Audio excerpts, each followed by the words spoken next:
Alright, real talk. If soap kills germs, why do I still have to scrub for 20 seconds? Here's the simple, everyday science, and how to actually wash so it works.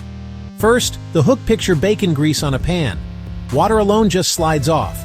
Add dish soap, boom, grease lifts. That's exactly what happens on your hands. Germs and gunk stick to natural oils on your skin.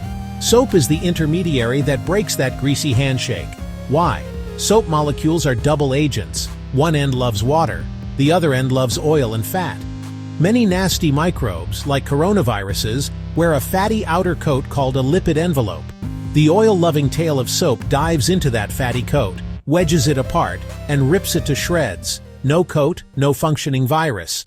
For bacteria, it's similar. Their outer membranes are made of fatty stuff too. Soap disrupts that barrier and weakens the cell. And for non-enveloped germs that soap doesn't kill, it still wraps them up. The molecules form tiny bubbles, micelles, that trap oil, grime, and microbes in the middle. Then water can carry them away. So yeah, soap is like thousands of tiny crowbars and garbage trucks at once. Now the clear steps, because technique matters more than water temperature or fancy scents. 1. Wet hands. Water helps soap spread and start the micelle party. 2. Add a modest blob of soap. More foam doesn't mean more clean, coverage does. 3. Scrub 20 seconds minimum. Palms, backs, between fingers, thumbs, fingertips, wrists. Fingertips are the usual germ HQ, don't skip them. Hum the chorus of your favorite song once. 4. Rinse well. Those micelles are loaded with grime. Get them off your skin.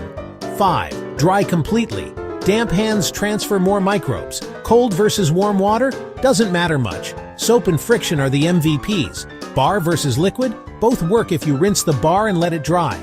Bottom line, soap doesn't rely on magic.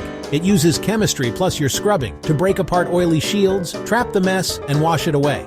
20 focused seconds beats any fancy bottle claim. Clean hands, done.